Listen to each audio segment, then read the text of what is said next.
Eubanks doesn't make weight. I mean, you want to talk about tragedy averted from a company, from a promotional standpoint, from a fan standpoint, from a championship title belt standpoint. Okay? Eubanks was supposed to headline the card. Listen, I am never in the business of kicking somebody when they're down. Not at all what I'm doing here, but to discuss this in any other way than candidly, I simply don't know how. So she was supposed, at one point, she was supposed to headline the card for the championship. All right? The vacant championship, I might add. So that ends up getting pulled. She's pissed. She goes public with it. Completely understood her position. Completely understood why she would be upset. And there was nothing wrong with the fight. It was a good, solid fight. The fans pushed back and said, look, you can't headline MSG with that. So, Dana looked at that and goes, okay, I got to listen to the fans. So she loses her mind, and I didn't blame her for it. She's going, look, you just took an opportunity from me. I was ready to, I did what I was supposed to do. That was her argument. Okay, good, but I'm giving you a little backstory because let's fast forward to today. She missed weight. She missed weight. It would not have been for the title. She would not have been eligible. The main event would have been damaged. And I can't believe in any possible scenario that they would have gone ahead and just ran that as the main event, like you've seen in some other shows. Yoel Romero versus Luke Rockhold comes to mind. I use it by an example, just popped in my head. You still run that as your main event. So in between the weigh-ins, in between you guys literally watching this video right now, and in between bell time, they would have had to shuffle the deck. Listen, you thought it was a rocky road leading up to MSG, and some of you may not remember this, right? I get a little close to the trees. I don't always see the forest. But if you were to rewind the tape, 3 weeks, 4 weeks, and 5 weeks, this has been totally balls up in the air, right? You had Diaz and Poirier. You had a big announcement that was going to come. At the time that fight was announced, that was announced as a co-main because something bigger was coming. Oh my goodness, the speculation. You guys remember that? The speculation, because with the clues that we have, the main event has to be bigger than Poirier versus Diaz. Wow, what's it going to be? So then we started to get some word. It's going to be John Jones. It's going to be John Jones versus Alexander Gustafsson. It might be John Jones versus Daniel Cormier, but something huge is coming. All right. All hell breaks loose. At some point, I remember Yoel Romero was inserted in there with Gustafsson, and there was an interim championship. That lasted for like 24 hours. Again, you got the fans pushed back. Dana says, all right, I'm listening. All of a sudden, DC steps in versus Derek Lewis, and everybody goes, all right, cool, we got a deal, Dana. Let's move forward. All right.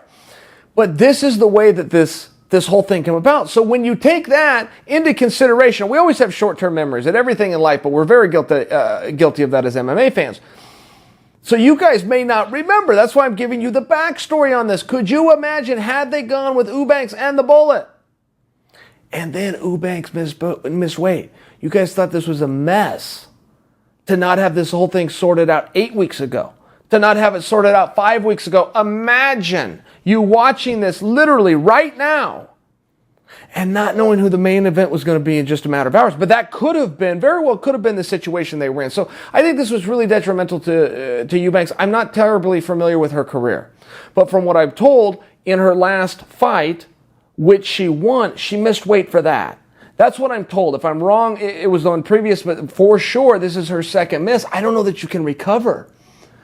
I mean, I don't know if you can recover and never get title hopes. There used to be a day, we're not in this day anymore, and I certainly don't wish this for her. Don't misinterpret this. But there used to be a day in the sport, if you missed weight and lost, you were cut.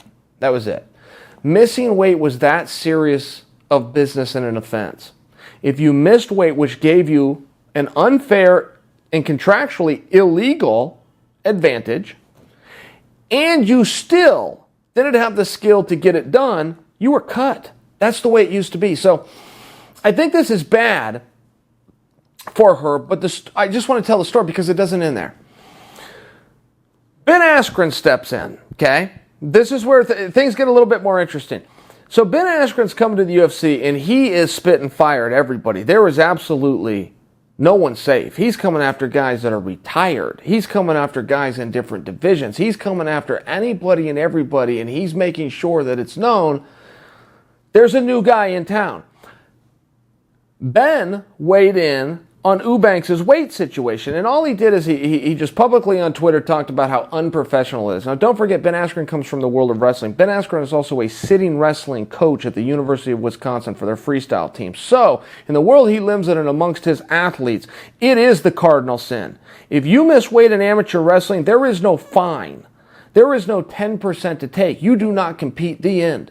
Doesn't matter if this is the NCAA championships, the world championships, the Olympic championships, or if you want to go backwards all the way down to some little side meet somewhere.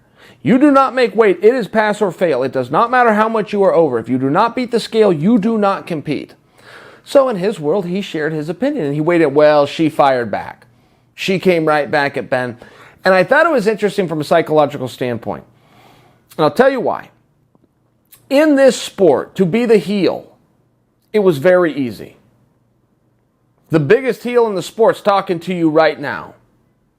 But what I had to do to become the biggest heel really wasn't all that hard.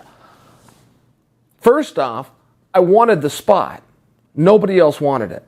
Relevant. Pretty easy to get somewhere when there's no competition. But secondly, I just had a different opinion of what respect was.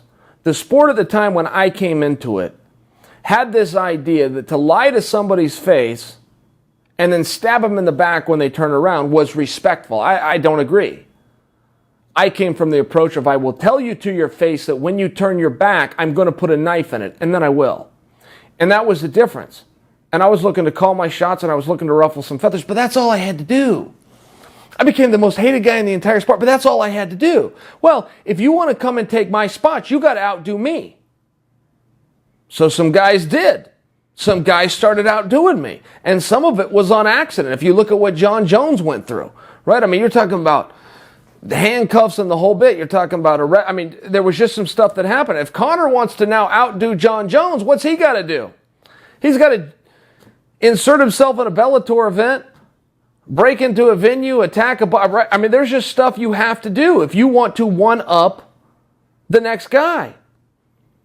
Conor attacks a bus. He becomes the heel. Khabib wants to take that spot back. Khabib goes flying over a fence. I mean, you see the problem. I'm not saying this is a good thing. You see the escalation. This is a very real thing. But if you want to be the bad guy in the sport, once the bar is set, if you want to be the new bad guy, you got to do something else. Where am I going with this? I'll tell you. Ben Askren. Interesting move. We have seen women go after women, including in different divisions. We have seen men go after men. We have never seen a man comment on a woman. We've never seen a woman then fire back at the man. Fine. Nobody did anything wrong here. It was just an opinion that Ben had shared. It was a response by Eubanks. In the spirit of being mean, in the spirit of trying to ruffle feathers, I will just tell you, I thought the perfect response from Ben should have been to go back to social media, Twitter specifically, where this whole feud started and concluded, and say, I will fight any welterweight in the world except Eubanks.